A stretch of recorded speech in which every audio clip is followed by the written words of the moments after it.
അയ്യോ മോള് ഇത് കുടിക്കണ്ട, ഇത് കുടിക്ക്, ഇത്തിരി കളർ വെക്കട്ടെ. കുടിച്ചോളൂ. ആ cool drinks, Pepsi, Coca Cola, Limca, കാലിക്ലാസ്, തംസ് അപ്പ്, കൂൾ ഡ്രിങ്ക്സ്. എന്തായി ചേര? ഞാൻ ആ ഹെഡ് കോൺസ്റ്റബിൾ പരമേശ്വരനെ ചെന്ന് കണ്ടു. ഇതുവരെ അബുവിനെ അറസ്റ്റ് ചെയ്യാത്തതിൽ അവർക്കല്ല അതിശയം. SP MLA ഗസ്റ്റ് ഹൗസിലുണ്ടെന്ന് അറിഞ്ഞത്.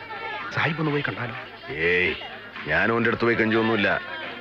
ജനങ്ങളെ നോക്കണ്ട MLA, നാട് കാക്കണ്ട SP കൂടെ രാജ്യത്തിനെ പറ്റി കൊടുക്കാൻ കൂട്ടു നിൽക്കണമെന്നാ ഓൻ പറഞ്ഞത്. സംഗതി ശരിയായിരിക്കാം, പക്ഷെ നടുറോഡിലിട്ട് അവരെ തല്ലിയത് വലിയ ഭവിഷ്യത്തുണ്ടാക്കുമെന്ന് എനിക്ക് തോന്നുന്നത്. തൽക്കാലം അബുവിനെ എങ്ങോട്ടെങ്കിലും മാറ്റുന്നതാണ് നല്ലത്. ഞങ്ങൾ അബുവിനോട് പറഞ്ഞതാ, ഐഷയുടെ കല്യാണമായിട്ട് പോകാൻ പറ്റില്ലെന്ന് അവൻ പറയുന്നത്. അതൊന്നും പറഞ്ഞിട്ട് കാര്യമില്ല. കല്യാണപ്പന്തൽ വന്ന് അവരവനെ പിടിച്ചോണ്ട് പോയാൽ അതിലും വിഷമാവില്ലേ? എന്നാ ഈ എന്നെ പോയി ഓനോടൊന്ന് പറ.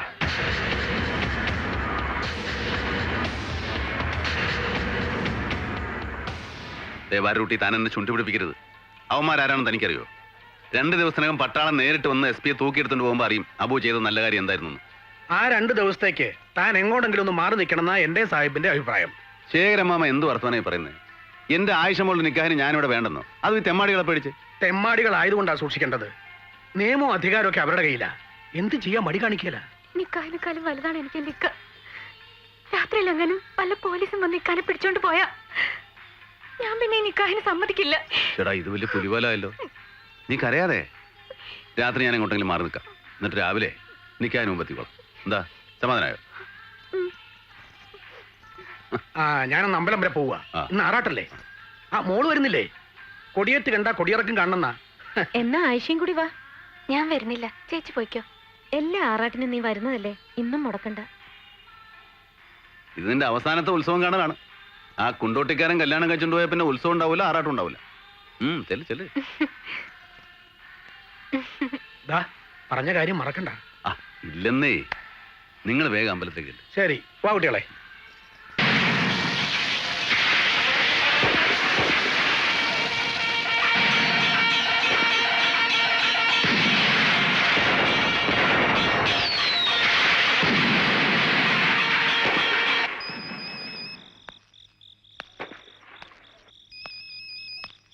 കർത്താവ്, ഇത് എവിടെ നിന്നാണ് വല്ലാത്തൊരു സൈറൻ? ഇതിന്നല്ല, വാഴക്കൊലയ്ക്ക് ഗ്യാസ് ട്രബിളോ? ഇതല്ല. സൗണ്ട് വരുന്നറിയില്ല. എന്താടാ അവിടെ ഒരു സൗണ്ട്? ഇത് എവിടെ നിന്നൊരു പിടിയും കിട്ടുന്നില്ല.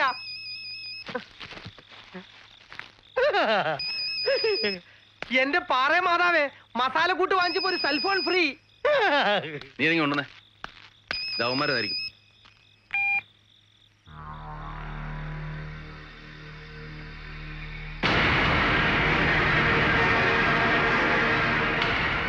എന്താ എന്തേനി?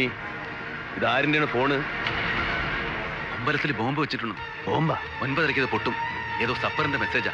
MLA മുഹമ്മദ് കുട്ടി. ഈ നേരാണ് ഈ പറയണത്? ആയിരിക്കും. ഒന്നിനും മടിക്കാത്ത ദുഷ്ടക്കൂട്ടങ്ങൾ അവര്.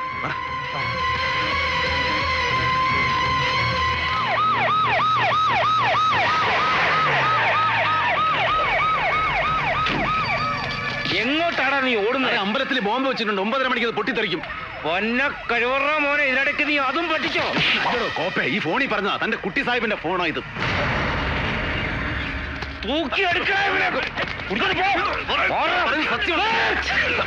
എന്തെന്ന് സെർച്ച് ചെയ്യാനുണ്ടോ? അമ്പലപ്പറമ്പിൽ മനുഷ്യന്മാര് ബന്ധു ബെണ്ണിരാകാൻ പോണ്. അന്ന ബൈലെടുത്ത് അച്ഛൻ എന്റെ മോനെ വേണമെങ്കിൽ കൊണ്ടുവയ്ക്കോ. അതിനു മുമ്പ് ആ ബോംബ് പൊട്ടാണ്ടിരിക്കുന്ന ബൈ നോക്കിയെങ്ങായി. പുല്ലേ, ബോംബും വെടിയൊക്കെ പൊട്ടു നോക്കാൻ അവിടെ പോലീസുകാരുണ്ട്. താനും മോനും കൂടി വലിയ ഏമാൻ കളിയൊന്നും വേണ്ട. ഇയാളെ പിടിച്ച് ജീപ്പിൽ കയറ്റോ. എന്തിന്? എന്താ എന്റെ പേരിലെ കേസ്? കേസ് അറിഞ്ഞാൽ താൻ ജീപ്പിൽ കയറത്തോളല്ലയോ? അത്രേ ഉള്ളൂ. അല്ലാതെ എനിക്ക് ധൈര്യം ഉണ്ടെ കൊണ്ടുപോ, കാണട്ടെ. ധൈര്യം ഞാൻ കാണിക്കാനാ പുല്ലേ. താൻ കിട്ടി. ഇത് ചതിയാണ്.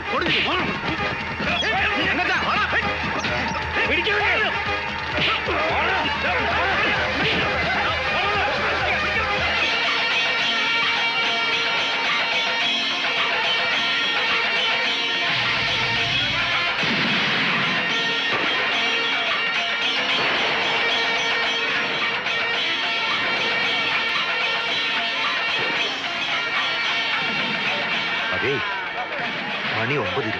10 മിനിറ്റ് കൂടി ഉള്ളൂ. ആൾക്കാരോട് പുറത്തേക്ക് പോയിക്കോളാൻ പറയൂ. ശരി. സ്വാമി ആശ്രമത്തിലേക്കാണോ? അല്ല, ഉത്സവ കമ്മിറ്റി ഓഫീസ് കാണും. സ്വാമി ഇവിടെ തന്നെ ഉണ്ടാകണം.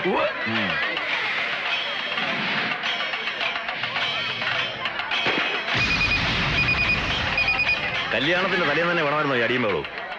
ഒരു കാര്യം ചെയ്യും, അബുവിനോട് എന്റെ വീട്ടോട്ട് വരാൻ പറ. അവിടെ ആകുമ്പോൾ ആരും സംശയിക്കില്ല. വേണ്ട, സാഹിബ് ഇപ്പൊ അയാളെ വേണമെങ്കിൽ മാറ്റിയിട്ടുണ്ടാവും. അബു വരുന്നു. ഡോക്ടറെ, അമ്പലത്തിൽ ബോംബ് വെച്ചിട്ടുണ്ട്, എല്ലാവരോടും മാറിക്കോളാൻ പറ. ബോംബോ? ഞാൻ പറയുന്നത് സത്യമാണ്. ശേഖരമാമേ, ആയിഷാദ്രൊക്കെ എവിടെ? അയ്യോ എന്റെ ഭഗവതി! ആനക്കുട്ടിലും ചുറ്റമ്പലത്തിന് ബോംബുണ്ട്. എല്ലാവരും ഓടിക്കോ, എല്ലാവരും ഓടിക്കോ, ബോംബ് വെച്ചിട്ടുണ്ടേ. സ്വാമി, ആനക്കുട്ടിലും ചുറ്റമ്പലത്തിലും ബോംബ് വെച്ചിട്ടുണ്ട്, ആൾക്കാരോട് ഓടി മാറാൻ പറ. ഞാൻ എന്ത് അസംബന്ധമാണ് ഈ പറയുന്നത്? ക്ഷേത്രത്തിനകത്ത് ബോംബോ? തനിക്ക് എന്താ ഭ്രാന്ത് പിടിച്ചോ? ഭ്രാന്തല്ല, ഞാൻ പറയുന്നത് സത്യമാണ്. ഇവിടെ ബോംബ് വെച്ചിട്ടുണ്ട്, എല്ലാവരും ഓടിക്കോ. പടച്ചെന്ന് വിചാരിച്ച് ഞാൻ പറയുന്നത് വിശ്വസിക്കുക. പടച്ചോനല്ല, ഇവിടെ ഭഗവതിയാ. ഒരു മുസൽമാനായ താൻ ഈ ക്ഷേത്രത്തിൽ ഉത്സവം മുടക്കാമെന്നാണല്ലേ? ഇവനെ അകത്തേക്ക് വിടരുത്.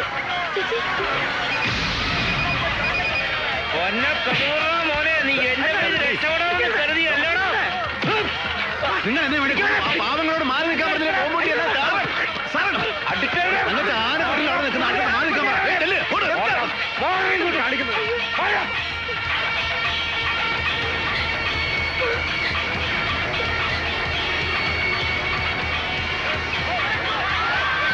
അമ്പലത്തിൽ ബോംബ് വെച്ചിട്ടുണ്ട്, എല്ലാവരും ഓടി രക്ഷപ്പെട്ടോ. ഓടി രക്ഷപ്പെടാ.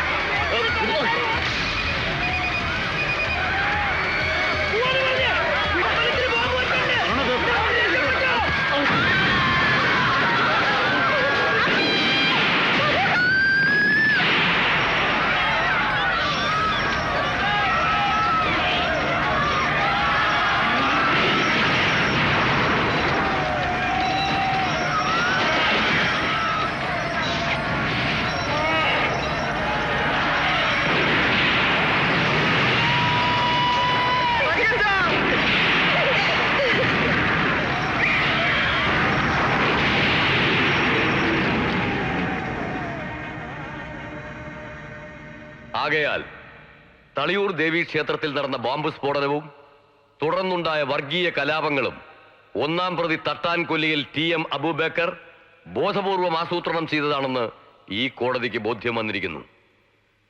പാകിസ്ഥാൻ തീവ്രവാദ സംഘടനകളുമായി ചേർന്ന് സ്വന്തം രാജ്യത്തെ തകർക്കാൻ മനുഷ്യത്വരഹിതമായ നരഹത്യകൾ ആസൂത്രണം ചെയ്ത പ്രതിയെ പ്രോസിക്യൂഷൻ തെളിവുകളുടെ അടിസ്ഥാനത്തിൽ മരണം വരെ തൂക്കാൻ ഈ കോടതി വിധിക്കുന്നു.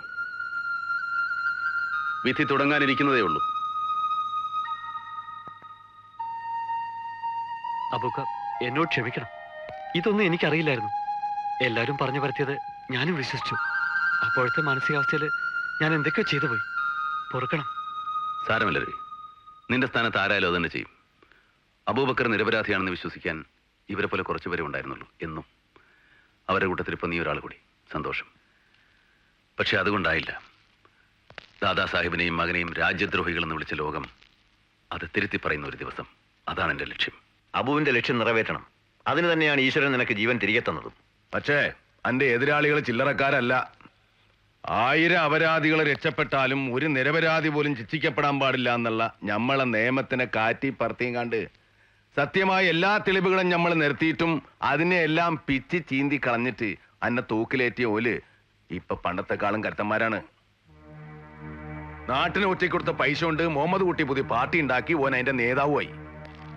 സ്വാതന്ത്ര്യ സമരത്തിന്റെ പാരമ്പര്യമുള്ള മുസ്ലിം കുടുംബത്തിൽപ്പെട്ട ആളുകളെ പോലും ജാതിന്റെയും മതത്തിന്റെയും പേരിൽ ഓൻ വൈതെറ്റിക്കാണ്. ഇസ്ലാമിന് നിരക്കാത്ത ഇക്കണ്ട പണികൾ മുഴുവനും ചെയ്തിട്ടും ഓൻ നാളെ ആഭ്യന്തരമന്ത്രിയായിട്ട് സത്യപ്രതിജ്ഞ ചെയ്യണ്. നിസ്വാർത്ഥ ഭക്തനായി ചമഞ്ഞ് ശങ്കരമഠത്തിൽ കടന്നുകൂടിയ മറ്റൊരു കള്ളനാണ് ആത്മസ്വരൂപൻ. ഹിന്ദു സംസ്കാരത്തെ സംരക്ഷിക്കേണ്ട അയാൾ ഹിന്ദുസ്ഥാനെ ഒറ്റുകൊടുത്ത് കോടീശ്വരനായിരിക്കുന്നു. അറിയാം ഡോക്ടർ, എല്ലാം അറിയാം. ആത്മസ്വരൂപനേക്കാൾ അപകടകാരിയാണ് IG സ്കറിയ സക്കറിയ. മുഹമ്മദ് കുട്ടീനെ ഐജിനെ സാമീനെ മാത്രം ശിക്ഷിച്ചുകൊണ്ട് എന്റെ കടമ തീരൂല മോനെ. ദാദാ സാഹിബിന്റെ മോന് ഈ നാട്ടിനോടൊരു കടമുണ്ട്. അത് നിറവേറ്റണമെങ്കിൽ ഓലേക്ക് മോളിൽ ഒരുത്തനുണ്ട്, സപ്പർ. ഓനെയ്യെ പിടിക്കണം. സപ്പർ ഇന്ത്യയെ ഒറ്റക്കൊടുക്കുന്ന പ്രധാന ഏജന്റ്. ഇനിയൊരിക്കൽ മരണം വരെ തൂക്കിലേറേണ്ടി വന്നാലും സപ്പറിന്റെ അന്ത്യം ഞാൻ കുറിച്ചിരിക്കും.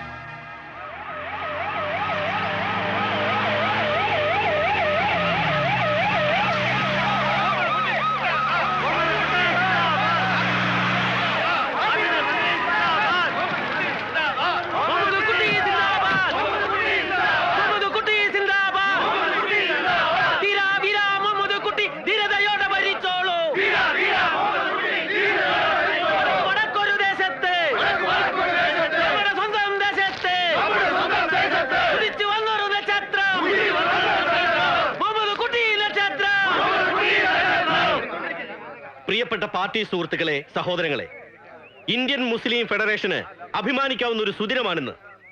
അരനൂറ്റാണ്ടിന്റെ ചരിത്രമുള്ള സ്വതന്ത്ര ഇന്ത്യയുടെ രാഷ്ട്രീയത്തിൽ ഇക്കാലം അത്രയും കേരളത്തിലെ ഇരുമുന്നണികൾക്കും കറിവേപ്പിലയായിരുന്നു കേരളത്തിലെ മുസ്ലിം പാർട്ടികൾ. ഇന്ന് ആ ചരിത്രം തിരുത്തപ്പെടുകയാണ്. ഹലോ, ആഭ്യന്തരമന്ത്രിയുടെ PA നൂർദീൻ കുഞ്ഞ് സ്പീക്കിംഗ്. പാലക്കാട് എസ് പിയോ? എന്താണോ? അല്ല എന്താ? എന്നോട് പറഞ്ഞാ മതി. ഇന്നങ്ങോട്ട് കേറിയിട്ടല്ലേ ഉള്ളൂ. അതിന് മുമ്പ് സ്ഥലം മാറ്റം വേണമെന്ന് പറഞ്ഞ വൈകിട്ട് എന്നെ ഒന്ന് വന്ന് നേരിട്ട് കാണ്. തിരുവനന്തപുരത്തേക്കൊന്നും നോക്കേ വേണ്ട. തെക്കോട്ട് എങ്ങോട്ട് പോയാലും പൈസ കൂടും. അയ്യോ, സ്വാമിജി കൃത്യസമയത്ത് തന്നെ എത്തി. നമ്മുടെ പാർട്ടിയെ വർഗീയ പാർട്ടി എന്ന് വിളിക്കുന്നവരോട് ഉറക്ക വിളിച്ച് പറയണം, സ്വാമി ആത്മസ്വരൂപിനെ പോലുള്ളവരാണ് മുഹമ്മദ് കുട്ടി മന്ത്രിയായപ്പോ ആദ്യം കാണാൻ വന്നതെന്ന്. അതുകൊണ്ട് തന്നെ നമ്മുടെ പാർട്ടി എല്ലാ വർഗത്തിന്റെയും പാർട്ടിയാ. അകത്തേക്ക് ഇരിക്കാം. ഇല്ല, പോവാ, വൈകിട്ട് ഇത്ര ധൃതിയോ? ഇനിയിപ്പോ സ്ഥിരം ഞാൻ ഇവിടെ തന്നെയല്ലേ, എപ്പോ വേണമെങ്കിലും കാണാം. പിന്നെ അവിടെ ആശ്രമത്തിൽ ശങ്കരസ്വാമികൾക്ക് ചെറിയ സംശയം തോന്നി തുടങ്ങിയിട്ടുണ്ട്. അപ്പോ സപ്പർ പറഞ്ഞത് ശരിയാണ്, സ്വാമി അങ്ങ് ഫിനിഷ് ചെയ്യുന്ന നല്ലതെന്ന്. ഏതായാലും ഞാൻ വൈകിട്ട് വരാം, വിശദമായിട്ട് സംസാരിക്കാം. ഹരിയോ.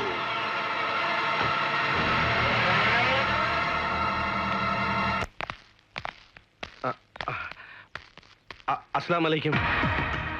വലൈക്കും അസ്സലാം. എപ്പോ എത്തി? കുറച്ചു നേരമായി.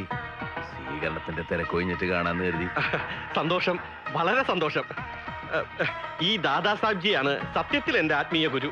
ഏയ്, ഞാൻ അതിന് മാത്രം വലിയ ആളൊന്നുമല്ല. എനിക്ക് നിങ്ങളെ പേഴ്സണലായിട്ടൊന്ന് കാണും, ഒരു കാര്യം പറയാനുണ്ട്. അതിനെന്താ, ഇരുന്നാട്ടെ. മറ്റാരും ഇല്ലെങ്കിൽ എന്നാ ഇനി. എന്നാ അകത്തേക്ക് ഇരിക്കാം. സാഹിബ്ജി, സത്യപ്രതിജ്ഞ ചെയ്ത് ഓഫീസിലേക്ക് ചെന്ന് കയറിയ ഞാൻ ആദ്യം ഒപ്പിട്ട ഫയൽ ഏതാണെന്നറിയാവോ? പറഞ്ഞാ വിശ്വസിക്കൂല. ദാദാ മുഹമ്മദ് സാഹിബിന് സ്വാതന്ത്ര്യ സമര പെൻഷൻ അനുവദിക്കാനുള്ള ശുപാർശ. അതിന് ഞാൻ പെൻഷൻ അപേക്ഷിച്ചിട്ടില്ലല്ലോ മുഹമ്മദ് കുട്ടി. അതെ, അപേക്ഷിച്ചിട്ടില്ല. പക്ഷെ ഞാൻ തന്നെ ഒരെണ്ണം എഴുതി ഉണ്ടാക്കി ഫയലിൽ വെച്ചു.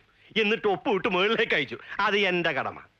ഇങ്ങളെ പോലെ രാഷ്ട്രീയ പാരമ്പര്യമുള്ള ഒരു മുസൽമാൻ നമ്മുടെ ഇന്ത്യൻ മഹാരാജ്യത്ത് വേറെ ഉണ്ടോ സാഹിബേ? നിങ്ങളില്ലെങ്കിൽ ഉപ്പ് സത്യാഗ്രഹം നടക്കൂ, ജാലിയൻ ബാലാബാഗ് നടക്കൂ. ചരിത്രമൊക്കെ എനിക്കും അറിയാം. ഫയല് കൈയോട് ഒപ്പിട്ട് കൊടുക്കുമ്പം സെക്രട്ടറി ഒരു ചോദ്യം, സാറേ ഇത് തൂക്കിക്കൊന്ന അബൂബക്കറിന്റെ വാപ്പയല്ലേ, പ്രശ്നമാവില്ലേ? ഞാൻ പറഞ്ഞു, അബൂബക്കറിനെ തൂക്കിക്കൊന്നെങ്കിൽ അത് അവന്റെ പറപ്പുകേട്. അതിന് ദാദാ സാഹിബ് എന്ത് പഠിച്ചു? ചെറിയ പയ്യനാ, IAS പാസ്സായി കസേര ഇരുന്ന മൂച്ചും. സാഹിബിന്റെ ഒന്നും ചരിത്രം അവന് അറിഞ്ഞൂടാ. ഞാൻ പിന്നെ വിസ്തരിച്ചൊന്ന് പറഞ്ഞു കൊടുത്തു. അത് നന്നായി. എന്റെ പൊന്നും കുറിച്ച് മുത്തപ്പ, ഞാൻ എന്നതായി കാണുന്നേ? കോട്ടയത്ത് നിന്ന് 110 പിടിപ്പിച്ചിട്ട് ഞാൻ ഇപ്പോഴെങ്കിലും ഇങ്ങ് എത്തിയത്. അയ്യോ, ഇനി ചത്താലും കുഴപ്പമില്ല. എന്നതായാലും താൻ കേറി അന്ന് തന്നെ എന്നെ ജയിലിൽ നിന്ന് പുറത്തേക്ക് എടുക്കുമെന്ന് ഞാൻ ഓർത്തില്ല. ഇതാണോ സ്നേഹം? ഇനി നമുക്കൊന്ന് കലക്കണം. ആഭ്യന്തരം അല്ലയോ കൈ കിട്ടിയിരിക്കുന്നേ. താനാ കൈ കൊണ്ട് നീട്ടിക്കേ, ഞാനൊന്ന് മുത്തട്ടെ. റോമിലെ പോപ്പിന് കൊടുക്കേണ്ട മുത്തവ, ഇനി മുതൽ താനാണോ കോപ്പ എന്റെ പോപ്പ്? ഒന്നിന് മുത്തട്ടെ, ഒന്നിന് മുത്തട്ടെ. ഉമ്മ ഉമ്മ ഉമ്മ. സാഹിബ്? ഏത് സാഹിബ്? ഈടോ സാഹിബെന്ന്. അയ്യോ, സാഹിബിനെ ഞാൻ കണ്ടില്ലായിരുന്നു കേട്ടോ. സുഖം തന്നെയല്ലേ? ഓ, കേട്ടോ കറിയാച്ചാ, പറഞ്ഞാട്ടെ. ഞാൻ സാഹിബിനോട് പറഞ്ഞുകൊണ്ടിരിക്കുകയായിരുന്നു, അബൂബക്കറിന്റെ കയ്യിലിരിപ്പ് കൊണ്ട് ഈ തങ്കപ്പെട്ട മനുഷ്യൻ കുറെ തീരുന്നു. ഇനി അതിന്റെ കാര്യമുണ്ടോ? മുഹമ്മദ് സാഹിബിന് അന്തസ്സായിട്ട് ജീവിക്കാനുള്ള വഴി ഞാൻ ഉണ്ടാക്കി കൊടുക്കാൻ പോവാ. അത് തന്നെയാ വേണ്ടത്. ചെക്കം പോയതോടെ സാഹിബിന്റെ കാലക്കേട് പോയെന്ന് കൂട്ടിക്കോ. ഇനിയിപ്പോ ഞങ്ങളെല്ലാം ഉണ്ടല്ലോ. പിന്നെ DGP എന്ന് കണ്ടേച്ചു വരട്ടെ, അതാണല്ലോ ചട്ടം. അപ്പൊ ശരി, ഞാൻ വരട്ടെ സാഹിബേ. മുഹമ്മദ് കുട്ടിയും കറിയാച്ചനും ഒക്കെ ദാദാ സാഹിബിനെ ഇത്രയും സ്നേഹിക്കണമെന്നുള്ളത് ഇപ്പോഴാ മനസ്സിലായത്. മനസ്സിലായല്ലോ, ഇപ്പോഴെങ്കിലും മനസ്സിലായല്ലോ. അല്ലാ, അത് മതി. അതുകൊണ്ട് മുഹമ്മദ് കുട്ടി, ഒരു ചെറിയ കാര്യം ഞാൻ ചോദിച്ചോട്ടെ? ചോദിച്ചോളേ, നിങ്ങൾ എന്ത് വേണമെങ്കിലും ചോദിച്ചോളേ. ആരാണ് മോനെ ഈ സപ്പറ്? സപ്പറോ? ആ, സപ്പറ്. നിന്റെയൊക്കെ മോളിലിരുന്ന് ഈ ഇന്ത്യ മഹാരാജ്യത്തിന്റെ ജാതകം കുറിക്കുന്ന പൊന്നു തമ്പുരാനില്ലേ, ഓനാരാണെന്ന്? നിങ്ങൾക്ക് എന്താ വട്ടുപിടിച്ചോ? അതോ ആറാം പറഞ്ഞ ഒരു പ്രേതം കൂടിയോ? അതെന്താ ആറാം പറഞ്ഞോന്റെ പ്രേതം? ഈയൊക്കെ കൂടെ കെട്ടിത്തൂക്കില്ലേ അബൂക്കർ, ഓന്റെ പ്രേതം.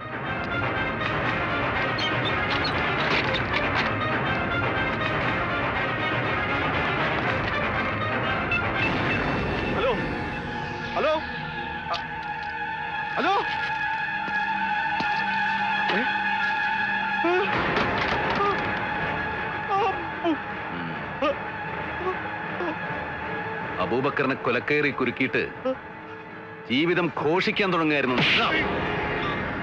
നിന്നെയൊക്കെ ഈ മണ്ണി ബാക്കി വെച്ചിട്ട് എനിക്ക് പോകാൻ കഴിയുമോ മുഹമ്മദ് കുട്ടി?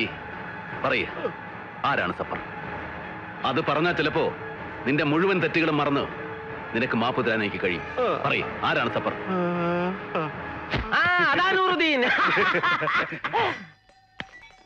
അല്ല, എന്ത് പറ്റി? മമ്മൂട്ടി സാറേ, മമ്മൂട്ടി സാറേ, കഥ തുറക്ക്, കഥ തുറക്ക്. മമ്മൂട്ടി സാറേ, എന്തു പറ്റി? ഒന്നുമില്ല, പോട്ടെ മോനെ. Sir, sir, sir, Mammootty sir. പോയോ? ഒന്നുകിൽ അത് അവൻ തന്നെ, അല്ലെങ്കിൽ അത് പ്രേതം. എന്റെ സ്വാമി, അത് പറഞ്ഞാ തലേ കയറണ്ടേ? ചത്ത് മണ്ണോട് ചേർന്ന അബൂബക്കർ ആഭ്യന്തരമന്ത്രി വീട്ടിൽ ചെന്ന് കഴുത്തേ പിടിച്ചെന്ന്. ആ അല്ലെന്നേ, ഇതൊന്നും അല്ല. ഉറങ്ങി എഴുന്നേക്കുന്നതിന് മുമ്പ് ആഭ്യന്തരമന്ത്രി കസര മുമ്പിൽ കണ്ടത് വെപ്രാളവും പരവേശവുമാ. സ്വാമി ഒരു കാര്യം ചെയ്യും, അങ്ങേരെ തഞ്ചത്തി വിളിച്ച് ആശ്രമത്തിൽ കൊണ്ടുപോയി ആരേലൊരു കറുത്ത അത് ജനിച്ച് കേട്ടു.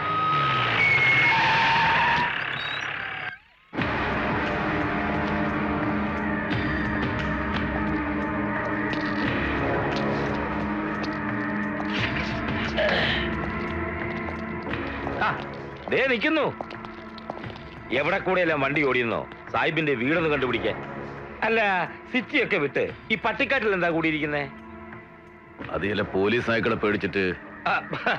അത് നമ്മക്കിട്ടൊന്ന് വെച്ചതാണല്ലോ. അപ്പോൾ തളിയൂർ ഗ്രാമമൊക്കെ വിട്ട് ഇവിടെ തിരുവനന്തപുരത്തൊന്ന് താമസിക്കാൻ എന്തോ കാര്യമുണ്ടല്ലോ. നിങ്ങൾ വന്ന കാര്യം പറഞ്ഞിട്ട് പോയി. പോയില്ലെങ്കിലോ?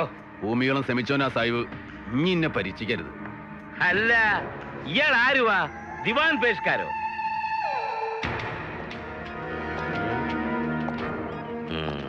ചേട്ടാ, ഈ റാസ്കൽ ഇവിടെ എത്തി. തനിക്ക് ആൾമാറാട്ടം അറിയാവോ? എന്താ നിങ്ങൾ അങ്ങനെ ചോദിക്കാൻ? ഇന്നലെ ആഭ്യന്തരമന്ത്രിയുടെ വീട്ടിൽ വെച്ച് കണ്ടത് തന്നെ തന്നെയല്ലായിരുന്നോ? അതിലെന്താ നിങ്ങൾക്കൊരു വിശ്വാസക്കുറവ്? നിങ്ങളെന്താ കള്ളു കുടിച്ചിട്ടുണ്ടായിന? കേറി നോക്കണോ? സർ, ഇതിനെന്താ പുറകെ കയറുന്നത്? കാര്യമുണ്ട്, സെർച്ച് ചെയ്യാൻ വാറണ്ടുമുണ്ട്. അതിനെന്താ എത്ര വിരളുന്നത്? അല്ല സാഹിബേ, തനിക്കൊരു മോനല്ലേ ഉണ്ടായിരുന്നുള്ളൂ, അബു? എത്ര മക്കളുണ്ടായെന്ന് എന്നെ അറിയിക്കേണ്ട കാര്യമില്ല. ഉണ്ട്. തനിക്ക് അബുവിനെ പോലിരിക്കുന്ന വേറൊരു മകനുമുണ്ട്. അവനല്ലേ ഇന്നലെ തന്റെ വേഷത്തിൽ മന്ത്രിയുടെ വീട്ടിലെത്തിയത്. അനക്ക് തലക്ക് വെളിവില്ലടോ. ഈ എന്റെ പൊരേ കയറിയുള്ള പുറത്താക്ക്, ഇല്ലെങ്കിൽ എന്റെ കോലം മാറും. തന്റെ ഈ തടി വെപ്പ് താടിയല്ലേ? കൊച്ചു കഴിവറ മോനെ. അയ്യേ രോമം. ബോടക്കത്തിനും കാണിക്കണം. ഓ മുക്ക്.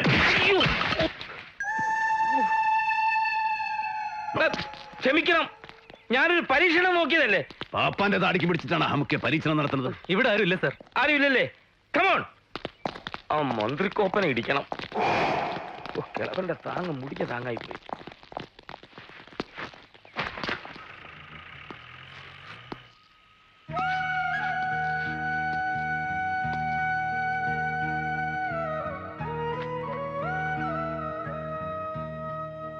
വല്ലാത്ത ബുദ്ധിമോസയ്യ കാട്ടിയത്. ആ ബഹളത്തിനിടയിൽ മുഹമ്മദ് കുട്ടിനെ പോയി കണ്ട വല്ല കാര്യം ഉണ്ടായ എനിക്ക്. എന്റെ കണക്കൂട്ടിൽ ഇത്തിരി ഒന്ന് പഴച്ചു. പടച്ചോൻ കാത്തോണ്ട് രക്ഷപ്പെട്ട് കൊല വിളിച്ച് നടക്കാനുള്ള നേരവും കാലമൊന്നും ഞമ്മക്കില്ല. അളന്ന് മുറിച്ച് വേണം ഇനി ഓരോ കാര്യങ്ങളും നീക്കാൻ. ഇനി ഒരിക്കൽ കൂടെ കണക്ക് പേച്ചാ പിന്നെ പറഞ്ഞിട്ട് കാര്യമില്ല. ചെയ്ത് തീർക്കാനുള്ള കാര്യങ്ങളെക്കുറിച്ച് ഓർക്കുമ്പോ മനസ്സിനൊരു സമാധാനമില്ല. തീ കടലാ ചുറ്റിലും പടച്ചോന്റെ കൃപ കൊണ്ടുകൂട്ടിയ ഇച്ചിരി ആയുസേ ഇനി ബാക്കിയുള്ളൂ. അത് ഈ മറക്കണ്ട.